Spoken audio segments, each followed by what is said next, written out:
Welcome to Webster Speaks, dialogues on race, equity, and inclusion. I am your host, Vincent Flewellen, coming to you from the Media Commons in the School of Communications on the main campus of Webster University in St. Louis. On March 1st and 2nd, Webster will proudly host its 7th annual Diversity, Equity, and Inclusion Conference. This year's theme is Everyday Inclusion, right here, right now, highlighting how we can put intention into action in meaningful, practical ways. I sat down with a few of our conference guests to preview some of the important and timely issues we will explore. Today, we are joined by my distinguished colleague, Professor DJ Kaiser. He is an Associate Dean of Webster University School of Education and a longtime leader in the field of teaching English as a second language. He will speak on voices that need to be included, advocating for linguistic diversity. Welcome, DJ. Thank you. It's fun to be here. Glad to have you. Thank you. So what exactly does it mean to have an accent? So to have an accent, typically when people say that someone has an accent, they are making a judgment that says this person does not have an accent and then this person does. So they're making a kind of distinction. And what often does that distinction then mean? So that distinction typically means that that speaker believes that there is a standard. So there's a way that people should, or that there is a pure way of speaking a language. But what I like to remind people is that everyone has an accent. So you have an accent, Right. I have an accent, we each have our own accent. But in society, we like to say that certain people have an accent, and then we go further to say that because they have an accent, they are difficult to understand. And I am assuming that we are not talking as much, Southern accent versus Midwest accent, American accents. It can include that. Okay. So that's part of the piece. And I think if you travel more, you may get a sense of that.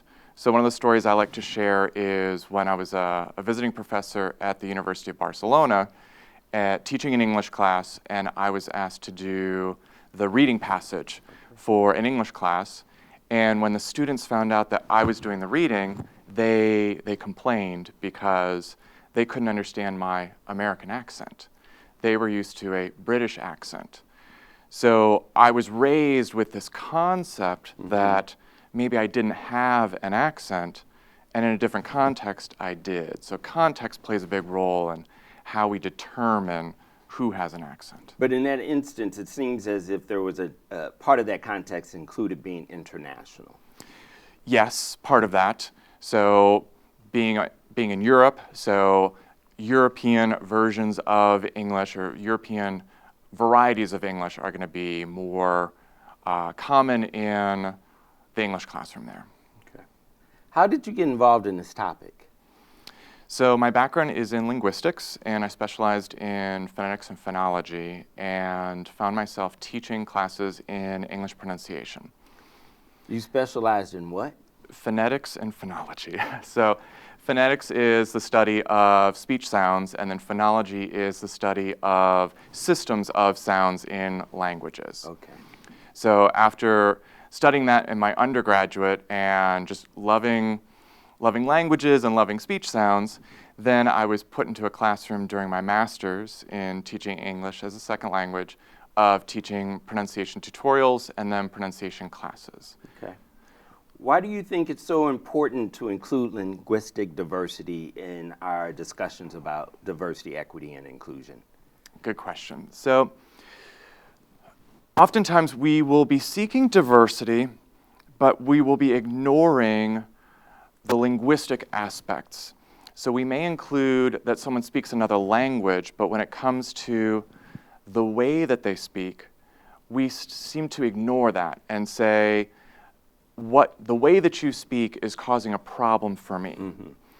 And there's a lot of research out there that shows that if we don't understand, it may actually be on ourselves as the listener and not so much on the speaker. And I think this is where linguistic diversity becomes so important, of how we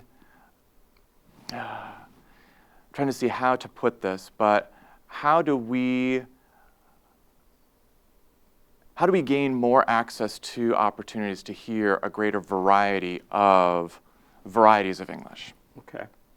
How does linguistic diversity intersect with other forms of diversity, like race?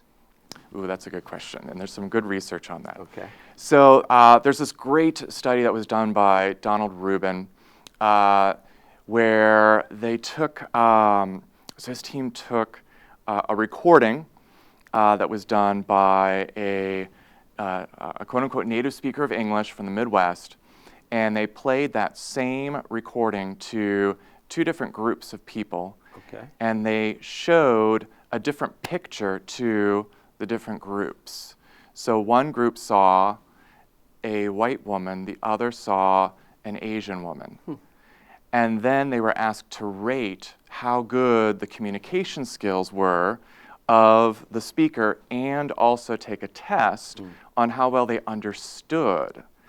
And they found that those who saw the white picture rated the speaker as better and did better on understanding, and those who saw the Asian speaker didn't perform as well in terms of understanding, but it was the same recording, the same voice. So that shows that our prejudices, our preferences, whatever you want to call it, that can factor into our ability to understand. But then when we say, but I don't understand you because you have an accent, is that really true? So that's what we need to start to break down and understand. Thank you. So what are some of the practical things that people can do related to linguistic diversity? Great. So there's also research that shows that people who are exposed to a greater variety of accents and dialects and varieties of a language, they do a better job of understanding.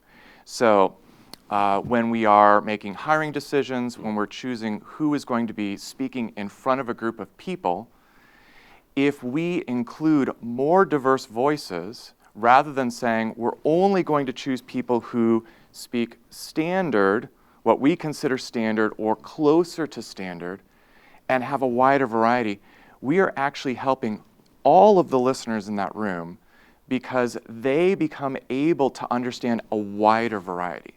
Because on that same research, they asked questions of these students about how many of them had had international teaching assistants in the past.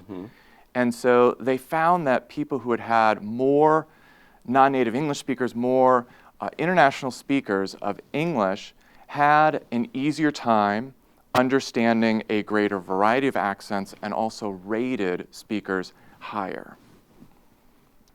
Webster Speaks would like to thank our guests, our audience, and conference sponsors for joining us. This broadcast is available on demand on our YouTube channel. We will see you next time on Webster Speaks, Dialogues on Race, Equity, and Inclusion. And we look forward to seeing you in person or virtually at our DEI conference on March 1st and 2nd. Register online at www.webster.edu/DEI Conference 2022. Registration is free and open to the public, but registration is also required. Thank you again.